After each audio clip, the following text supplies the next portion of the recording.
4강 일체의 묘법의 도장을 찍자. 묘법. 선교율에서 교학에 해당하는 이 법회 시간에 우리는 법화경을 공부하고 있습니다. 법화경의 본래 이름은 묘법연화경입니다. 묘법연화경을 배우면서 우리들의 화두는 묘법이 되어야 합니다. 무엇이 묘법일까?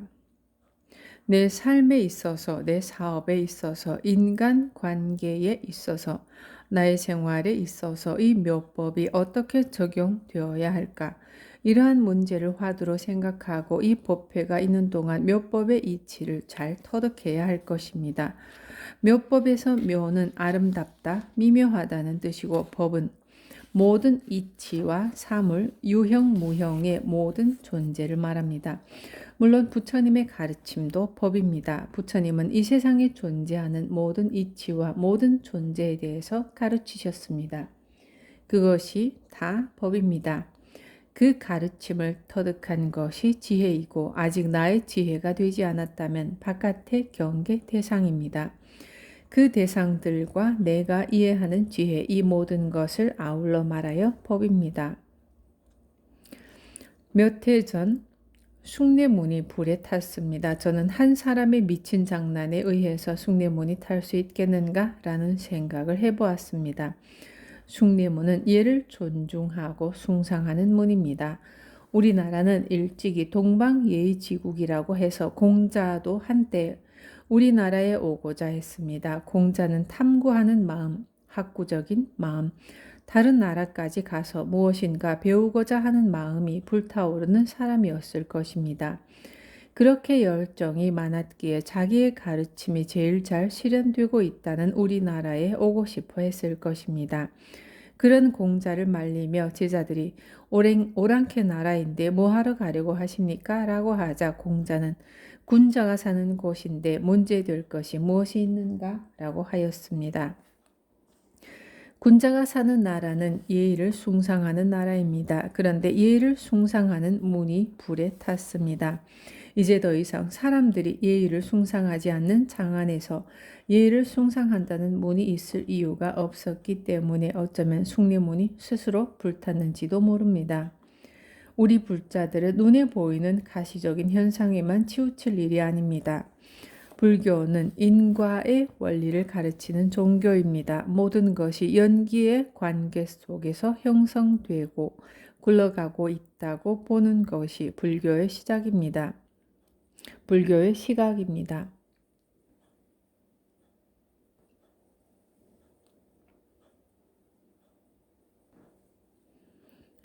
수백 수천 년 동안 예의를 숭상해온 나라에서 예의를 얼마나 숭상하지 않았으면 숭례문이 불에 탔겠습니까? 숭례문을 새로 짓는다고 보도하지만 예의에 대한 아무 실천이 없다면 숭례문을 1000개, 10,000개 세운들 무슨 의미가 있겠습니까? 이런 문제까지도 이치대로 볼 줄 아는 시각과 생각이 불교를 공부하는 불자 여러분에게 있어야 합니다. 문은 타버려 없어졌어도 사람과 사람 사이에 예의가 다시 세워진다면 아름다운 예의의 국가가 다시 세워지는 것입니다. 그것이야말로 숭례문을 세우는 일입니다. 저는 그렇게 생각합니다. 이런 것 또한 미묘한 이치, 묘법에 해당됩니다. 묘법이라고 하는 낱말 속에는 그와 같은 의미도 포함되어 있습니다. 모든 것이 묘법이다. 법화경을 공부하는 동안 우리는 화두를 묘법에 두어야 합니다. 묘법이 무엇인지 처음부터 끝까지 깊이 있게 폭넓게 이해하고 실천해야 합니다.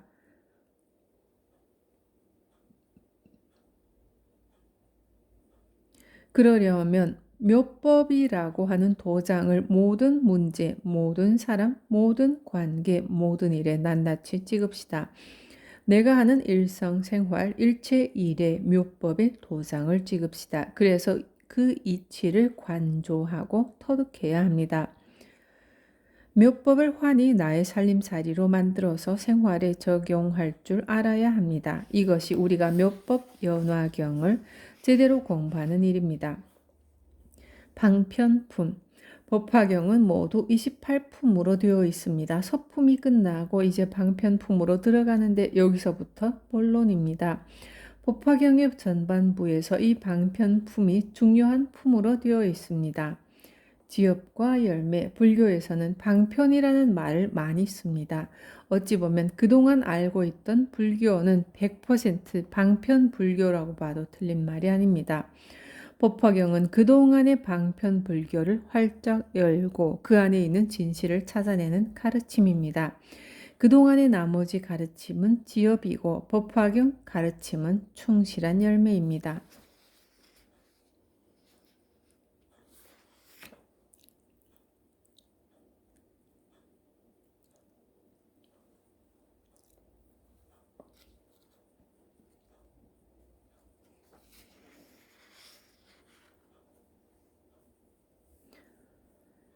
방편, 오늘 우리가 이 법회가 열리는 봉은사 법왕루에 들어오기까지는 모두 이곳에 오기 위한 방편이었습니다. 밖에서 아무리 기둥을 만졌어도 그것은 법왕루 밖에서 맴도는 것에 불과했습니다. 법회 자리에 들어와서 딱 좌정을 해야 비로소 법왕루 안에 들어오는 것입니다. 오늘만을 기준으로 말씀드린다면 집에서부터 차를 타고 봉은사까지 와서 대웅전에 참배하고 기웃거리고 만날 사람을 만난 것은 모두 방편이었습니다.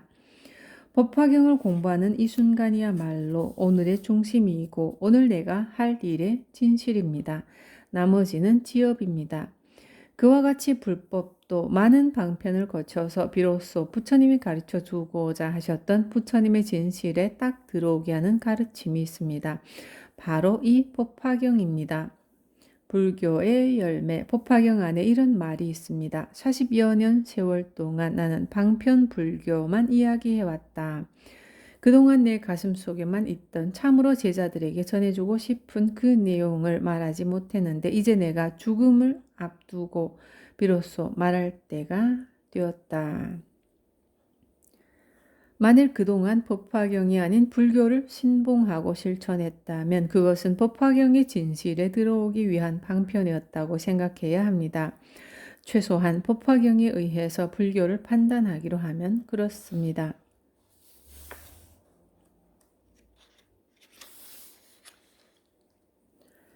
회삼귀일, 결론을 말씀드리면 법화경은 회삼귀일의 가르침입니다. 삼승을 모아서 일승으로 돌아가게 하는 가르침입니다. 성문연각 보살은 삼승입니다. 일불승은 부처의 경지입니다. 그동안 성문연각 보살에 대한 많은 가르침을 이야기했는데 그것은 일불승으로 돌아가게 하기 위한 방편이었습니다. 그래서 그동안의 가르침은 지엽이고 법화경의 가르침이야말로 충실한 열매입니다.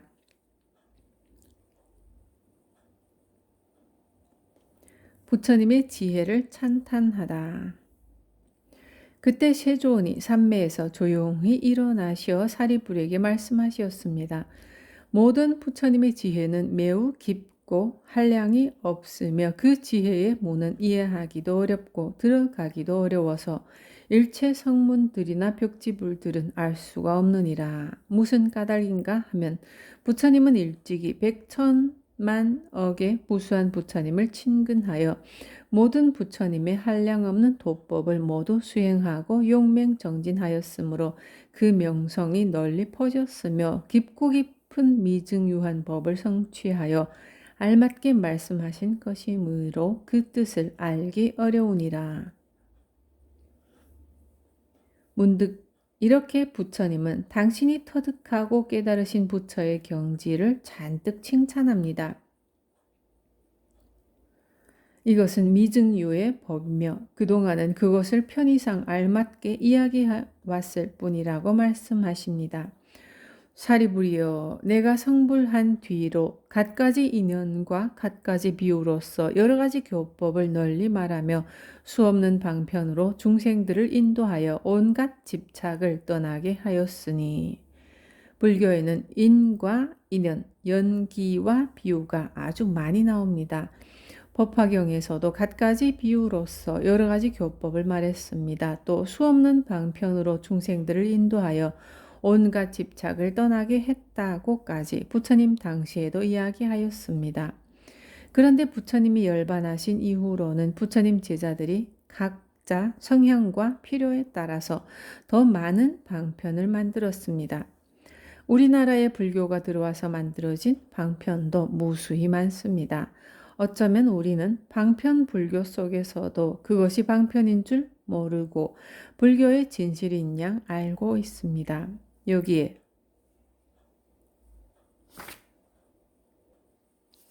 부처님의 지혜에 대해서 또 이런 표현을 합니다. 사리부리여 열애의 지견은 넓고 크고 심원하여 한량없는 마음과 걸림없는 변제와 힘과 두려움 없음과 선정과 해탈과 삼매의 끝없는 데까지 깊이 들어가 일체 미중유한 법을 성취하였느니라. 부처님은 한량없는 마음인 자비희사의 사무량심, 사무예변, 심력, 사무소외, 선정, 해탈, 삼매 등의 문제에까지 깊이 들어가 미증유한 법을 터득했습니다. 이 모든 것을 통해 한량없고 그지없는 법을 모두 성취하였습니다. 사리부리여 열애는 여러 가지로 분별하여 모든 법을 능숙하게 설함으로 말씨가 부드러워 대중의 마음을 기쁘게 하느니라. 사리부리여 요점만 들어 말하자면 한량없고 그지없는 미중유한 법을 부처님이 모두 성취하였느니라. 이렇게 말씀해 놓고 어느 경전에도 존재하지 않는 아주 특별한 부처님의 태도를 보여줍니다. 그것을 삼지삼청이라고 합니다. 자비하신 부처님이 법문을 꺼리다.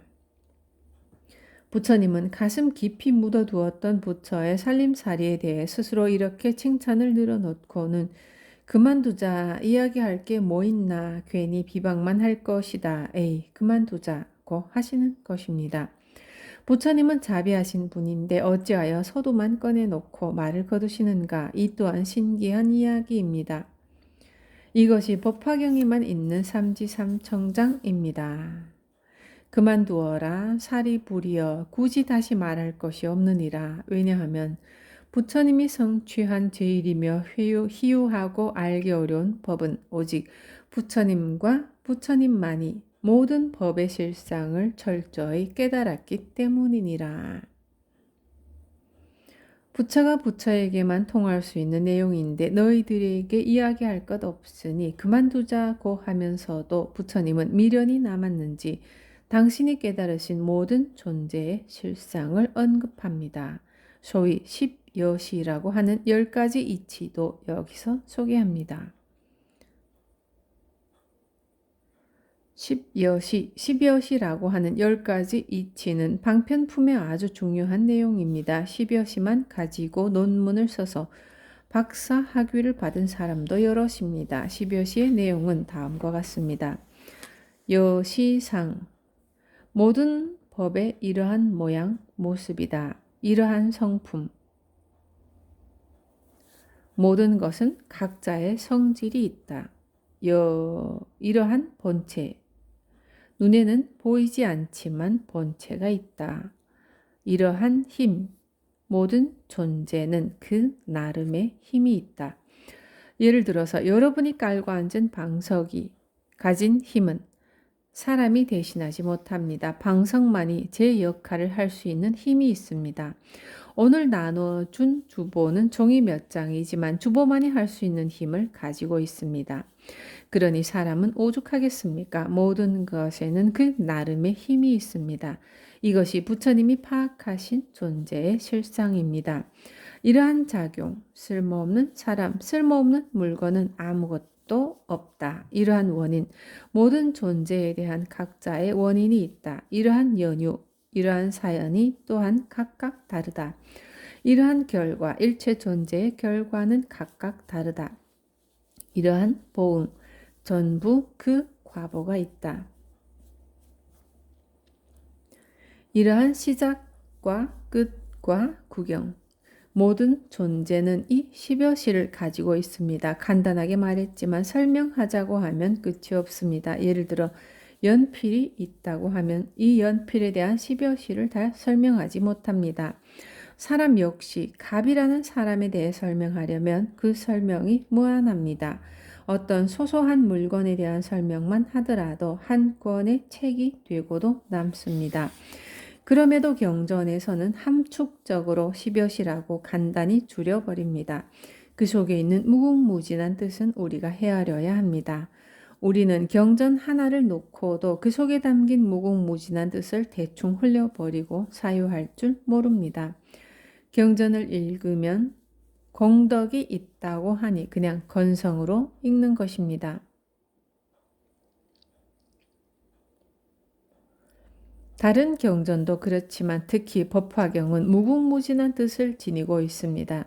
경전 한 구절을 두고 100년이든 200년이든 줄기차게 낱낱이 이야기하고 있을 수 있다면 좋겠지만 그럴 만한 입장이 아니므로 다만 경전은 이러한 형태로 이루어져 있다고 말씀드리고 넘어가겠습니다. 아무튼 부처님께서는 법문을 마다하시면서도 당신은 모든 존재에 대해 이 모든 법의 실상을 깨달았다고 10여 시에 대해 말합니다.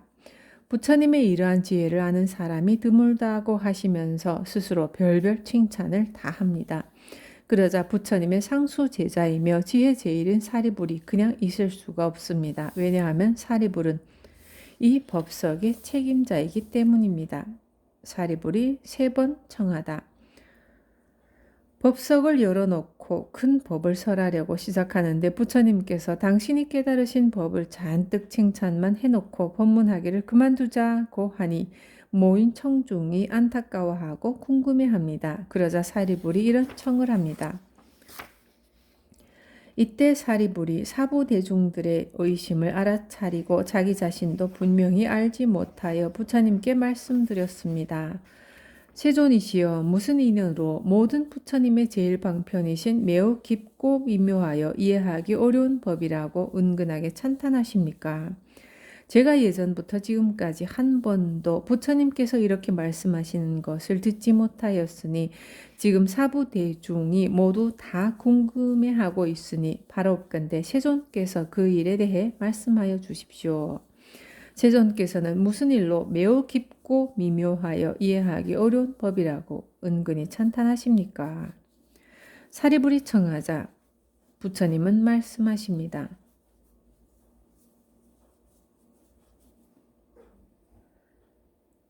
이때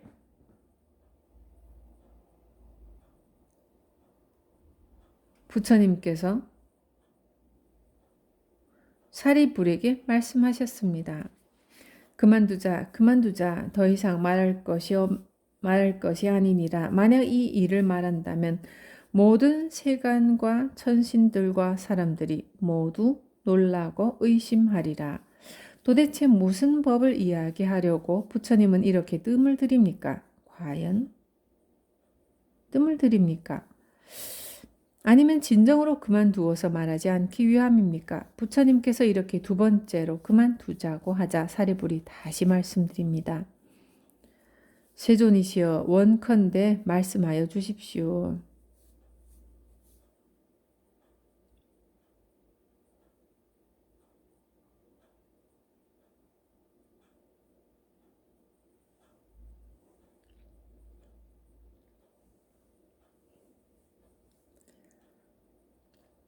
왜냐하면 이 회상에 있는 무수한 100천만억 아승지 중생들은 일찍이 여러 부처님을 친견하여 모두 근이 영리하며 지혜가 명철하여 부처님의 말씀을 들으면 능히 공경하고 믿을 것입니다. 이렇게까지 하면서 2번째로 청합니다. 부처님께서 또 그만두어라고 하시면서 다음과 같은 경고를 하십니다. 만약 이 일을 말한다면 모든 세간의 천신과 인간 사람과 아수라들이 모두 놀라고 의심하며 매우 교만한 비구들이 큰 구렁텅이에 떨어지리라. 세상에 부처님이 이러실 수 있습니까? 부처님은 자비심이 뛰어나기 때문에 씨앗을 뿌려도 잘 가꾸어진 옥토에만 뿌리는 것이 아니라 척박한 모래땅이나 자갈밭, 심지어 바위 위에도 뿌리는 분입니다. 마음 순화가 잘 되어 선량하고 부처님 법을 잘 알아들을 수 있는 사람에게만 부처님 법을 설하는 것이 아닙니다. 그런 사람은 가만히 두어도 잘 합니다. 지장경에서 강강중생이라고 표현한 아주 악한 사람, 말 안 듣고 고집 세고 나쁜 짓만 생각하는 중생, 땅으로 치면 아주 척박한 땅과 같은 사람에게까지도 부처님은 가르침을 펴서 기어이 그 사람을 진리의 길로 인도하려고 합니다.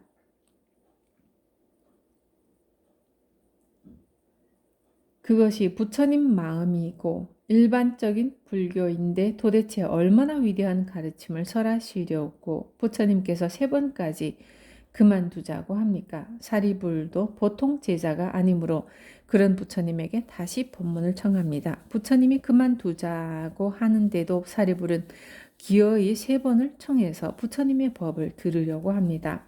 만약 3번까지 청했는데 들어주지 않으면 부처님과는 결별입니다. 세상 일에서도 2번 이상 청하지 않습니다. 2번이 예의입니다. 3번까지 할 때는 저쪽에서 들어주거나 아니면 결별인 것입니다. 그래서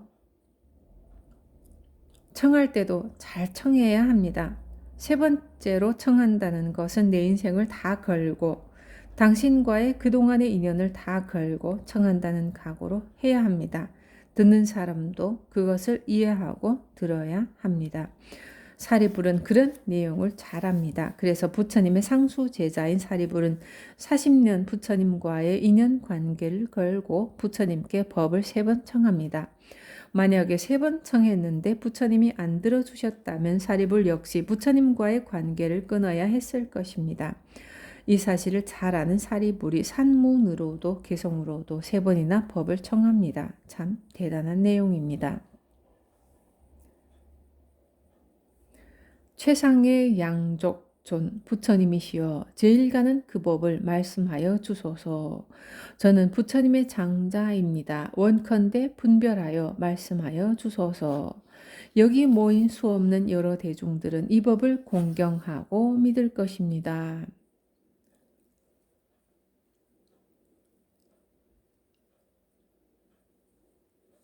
부처님이 지나간 여러 세상에서 이러한 이들을 교화하였습니다. 모두 다 일심으로 합장하고서 부처님의 말씀을 듣고자 합니다. 우리들 1200 여러 대중과 그 밖에도 부처님의 도를 구하는 많은 사람들이 여기 모인 대중들을 위하여 분별하여 말씀해 주시기를 원합니다. 이들은 이 법을 듣기만 하면 모두 다 크고 큰 환심을 낼 것입니다.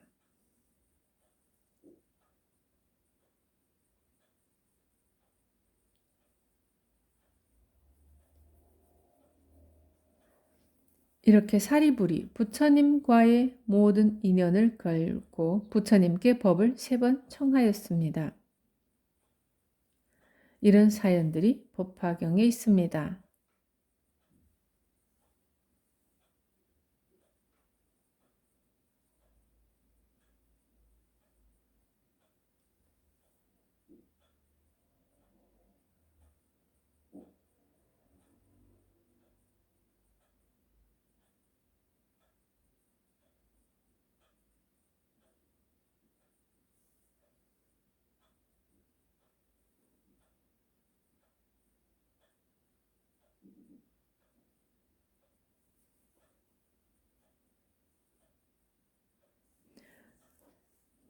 사리불. 사리불은 부처님을 만나기 전에 이미 제자가 250명이나 되는 훌륭한 종교 지도자였습니다. 그런데 어느 날 사리불과 목건년이 길을 가다가 멀리서 봐도 품격이 드러나 보이는 비구가 노란 가사를 입고 가는 모습을 보고 어떤 사람일까 궁금하였습니다. 탐구심이 높은 사리불과 목건년이 그 사람을 쫓아갔습니다. 부처님의 첫 제자인 오비구 중 한 사람인 마승 비구가 혼자서 탁발을 가는 중이었습니다. 그의 아름다운 모습, 품격, 태도에 다 고개를 돌리는 것이며 발걸음을 내딛는 것 하나하나가 매우 근사하고 교양이 넘쳐서 사리불은 인사를 하고 물었습니다. 훌륭해 보이십니다. 당신은 도대체 어떤 스승을 모시고 어떤 가르침을 따르기에 인격이 그렇게 훌륭해 보입니까? 그러자 마승비구가 대답합니다. 시타르타 태자가 출가해서 도를 이루고 지금 막 교화를 펴기 시작했는데 나는 그분의 제자입니다. 사리불은 배우고 싶은 열정이 넘치는 사람이므로 도대체 그분은 어떤 가르침을 펴기에 당신 같은 인격자가 제자로 있느냐고 물었습니다. 마승비구가 자신은 초보자라서 아는 게 없기 때문에 이야기해 줄 수 없다고 하는데도 사리불은 한마디만 해달라고 조릅니다. 마승비구가 마지못해 대답하였습니다. 글쎄요. 한 가지는 전해줄 수 있습니다.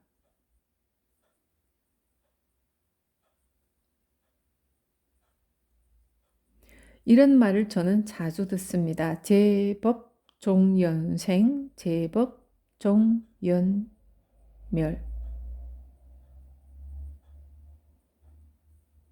우리가 행하는 일체 일은 전부 인연에 의해서 생기는 것이고 또 모든 것은 인연에 의해서 소멸한다.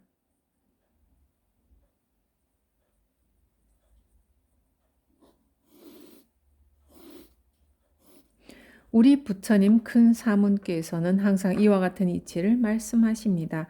그 소리를 듣고 사리불과 목건녀는 귀가 번쩍 뜨였습니다. 모든 존재하는 그만한 원인과 조건에 의해서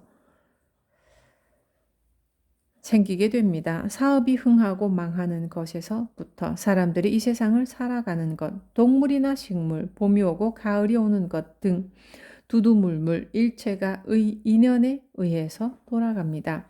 그런데 사리불과 목건녀는 그런 말을 처음 들었습니다. 세상의 기원이나 물질의 기원에 대해서 몰랐는데 그동안 의심하던 것이 그 한마디에 다 해결이 되었습니다. 아, 그와 같구나. 그야말로 콩 심은 데 콩 나고 해가 지니 어둡고 해가 뜨니 밝아지는 것이다. 모든 미세한 문제까지 그와 같은 가르침으로 해결이 되는구나. 제발 빨리 우리를 그 스승에게 데려다 주십시오.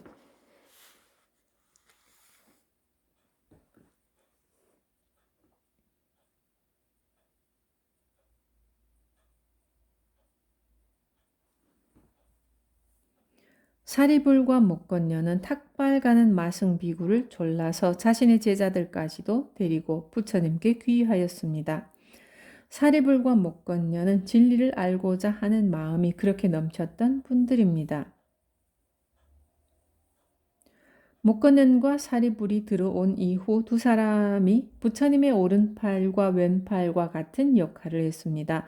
불교 역사상 최고의 사찰인 기원정사를 설계하고 도면, 자재구입, 공사감독, 완성 허가까지 모두 사리불이 한 일이었습니다. 기원정사에서는 금강경이 설해졌습니다. 부처님은 기원정사가 마음에 들어서 그곳에서 25년간 사셨다는 기록이 있습니다.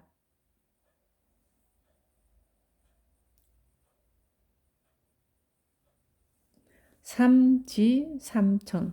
부처님은 진리에 밝았지만 세상 사는 일에서는 사리불보다 못했습니다. 사리불은 진리에도 밝고 세상살이에도 혼했는데 그런 분이 지금 법화경에서 그야말로 부처님과 맞짱을 뜨는 것이 이 삼지삼청 대목입니다.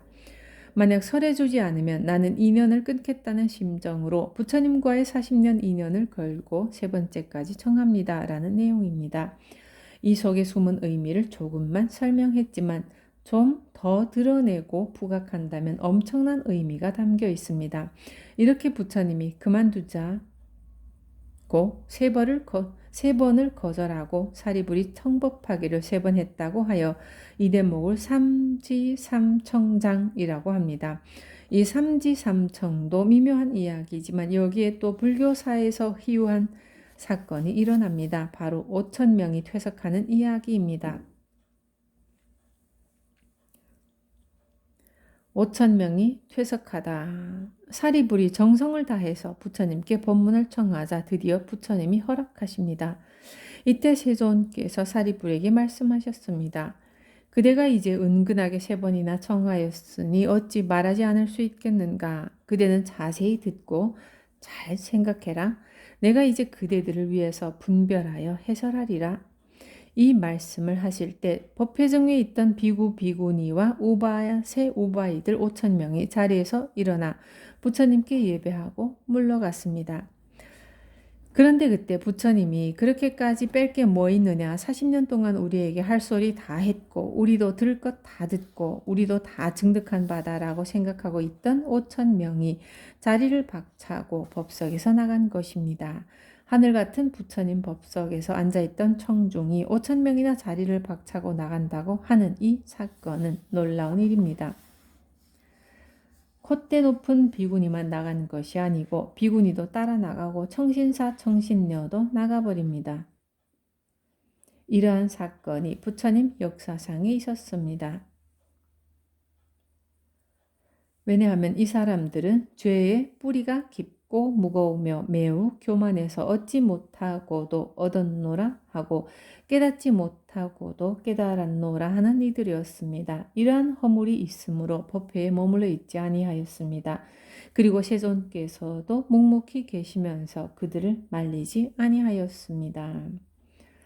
5천 명이 다 나갔는데도 부처님은 말리지 않았습니다. 섭섭해 하지도 않으십니다. 섭섭하다기보다는 더 매정한 소리를 하십니다. 이제 여기 있는 대중은 더 이상 잎과 가지는 없고 오로지 열매들만 있구나. 지엽은 다 나갔습니다. 껍질은 다 나가고 알맹이만 여기 남았다고 하니 이런 말을 들은 남아있는 사람들은 얼마나 기분이 좋았겠습니까? 사리불이여, 저와 같이 교만한 사람들은 물러가도 또한 좋다. 그대들은 자세히 들어라. 그대들을 위하여 말하리라. 사리불이 말하였습니다. 예, 세존이시여, 원컨대 듣고자 합니다. 법화경이 본론이 시작되려고 할 때 이 5천 명의 퇴석에 대한 교훈을 우리가 잘 알아야 합니다. 어디를 가도 우리 불자들은 설사 부처님이라 할지라도 하심하는 태도, 겸손한 태도를 가져야 합니다. 사리불이나 목건연처럼 배우고자 하는 열정을 가져야 합니다. 그것은 남을 위한 것이 아닙니다. 공부는 자기 자신에 대한 예의입니다. 신문 하나도 알뜰하게 읽고 뭔가 깨치려 하고 뭔가 교훈을 삼으려는 자세, 이것은 나이와 학력과 승속에 관계없습니다. 무엇이든지 하나라도 깨치려 하고 눈을 뜨려 하고 알려고 하는 자세가 바로 자기 자신에 대한 예의입니다. 자기 자신에 대한 예의를 제대로 안 지키는 사람이 남으로부터 무슨 대접을 받으려고 합니까? 이제 한번 곰곰이 생각해 봐야 합니다. 언제 내가 나 자신을 사람 취급했는가? 나는 얼마나 공부를 열심히 했는가? 나의 계안을 위해 얼마나 나 자신에게 예의를 차렸는가? 그 예의는 바로 공부입니다. 이 땅에 일찍이 대승불교라고 하는 위대한 가르침이 들어와서 참으로 우리는 다행입니다. 공부할 거리가 정말 많습니다. 8만 대장경이 전부 우리가 마스터해야 할 교재입니다.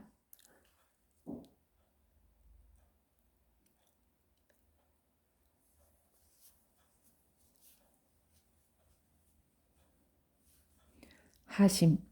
불교에는 하심이라는 말이 있습니다. 행자실에는 을에 이 글이 걸려 있습니다. 스님이 되려고 출가해서 제일 먼저 보는 글귀입니다. 그걸 보는 순간 불교는 바로 이거구나 하고 하심을 먼저 배우라는 뜻입니다. 아래 하에 마음 심자, 하심은 자기 마음을 끝없이 밑으로 낮춘다는 뜻입니다. 아무리 지식이 뛰어나고 경제적으로 억만장자이고 높은 위치에 있다고 하더라도 또 다른 눈을 뜨고 보면 자신은 아무것도 아닙니다. 그래서 항상 하심하고 배우려는 자세가 필요합니다. 법유하심자는 만복자 귀의, 이 말도 스님들이 절에 와서 처음 배우는 초발심 자경문에 나오는 말입니다. 무릇 자기 마음을 낮추는 사람은 만 가지 복이 저절로 돌아온다.